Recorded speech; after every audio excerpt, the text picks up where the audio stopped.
Hello my dear friends, I hope you are doing well. तो जैसा कि हम सब जानते हैं कि इंग्लिश में बात करना बहुत ही आसान है। सिर्फ प्रैक्टिस की बात है। अगर हम रेगुलर प्रैक्टिस करते हैं तो हम इंग्लिश सीख सकते हैं। प्रैक्टिस के लिए हमें अगर कोई पार्टनर मिल जाता है तो बहुत बढ़िया। अदरवाइज हम अकेले भी प्रैक्टिस कर सकते हैं। इनिशियल लेवल पे जब हम बात करना चालू करते हैं तो हमसे कुछ गलतियां होती हैं। उन गलतियों को करेक्ट करने के लिए हमें इंग्लिश के कुछ बेसिक्स जानना जरूरी है। Basic grammar. आपको एंटायर ग्रामर पढ़ने की जरूरत नहीं है, लेकिन कुछ ऐसे बेसिक्स हैं जो हमें पता होना चाहिए कि अगर हमसे गलती हो तो हम उसे करेक्ट कर पाए। ये वीडियो उसी से रिलेटेड है। तो फर्स्ट वीडियो में हम देखेंगे कि स्ट्रक्चर ऑफ सेंटेंस इंग्लिश में कैसे बनाया जाता है। हर भाषा का बात करने का अपना एक स्ट्रक्चर होता है। इसी तरह से इंग्लिश में भी बात करने का उसका अपना एक स्ट्रक्चर है, जिसे हम बोलते हैं वाक्य की रचना। हम इस वीडियो में वही देखेंगे कि इंग्लिश का बात करने का जो तरीका है वो क्या है, उसका सही स्ट्रक्चर क्या है। हिंदी, इंग्लिश, मलयालम, संस्कृत, हर भाषा का अपना एक बात करने का तरीका होता है। इंग्लिश में जो सेंटेंस का स्ट्रक्चर है, what is sentence, first of all we should need to understand. Sentence is a group of words that makes a complete sense. Sentence is a group of words that makes a complete sense.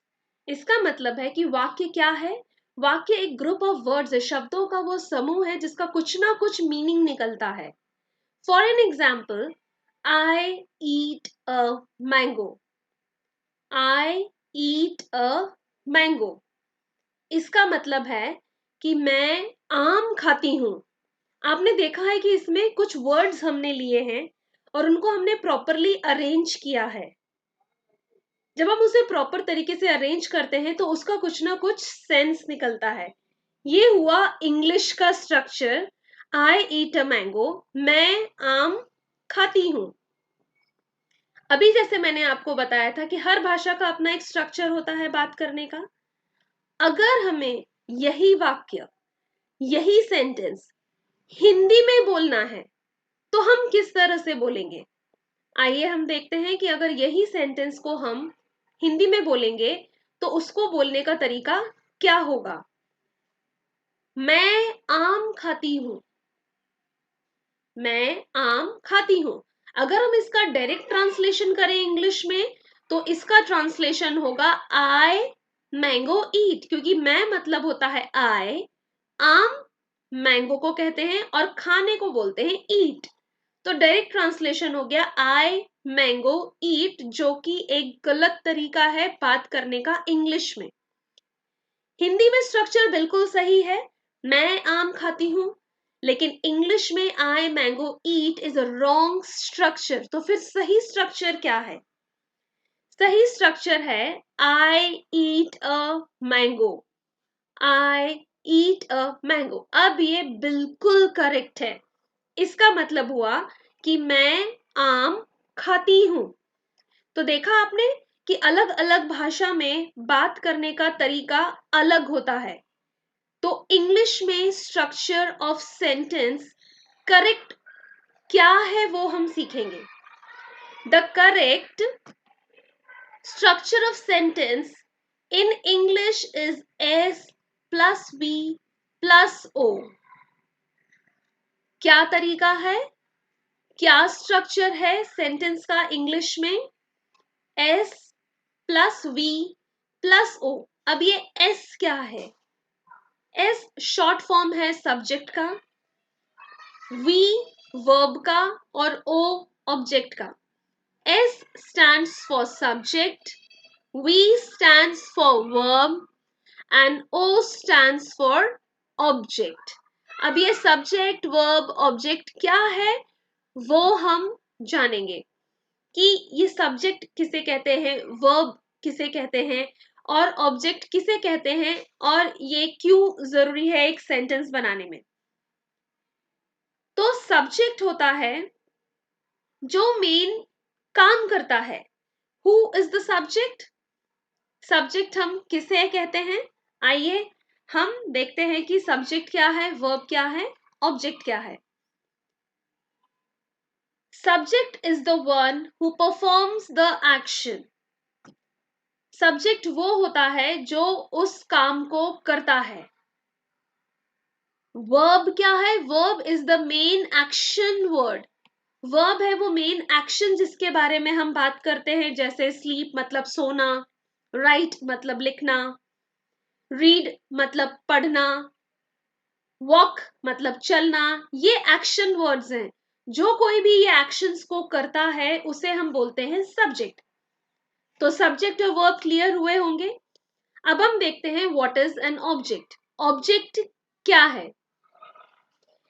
Object होता है जिसके ऊपर action perform होता है.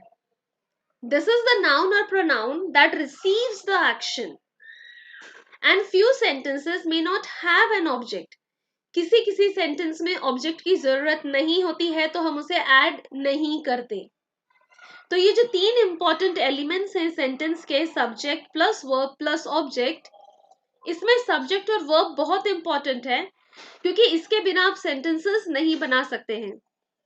लेकिन object की अगर हमें जरूरत होती है तो हम उसे ऐड करते हैं, और अगर हमें उसकी जरूरत नहीं होती है तो हम उसे ऐड नहीं करते.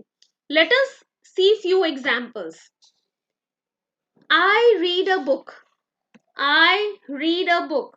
इसमें सब्जेक्ट क्या है? आई, क्योंकि मैं ये काम कर रही हूं, राइट. I read. क्या काम कर रही हूं मैं? रीड. पढ़ने का. मैं क्या पढ़ने का काम कर रही हूं? क्या ऑब्जेक्ट है जिसके ऊपर एक्शन परफॉर्म हो रहा है? बुक.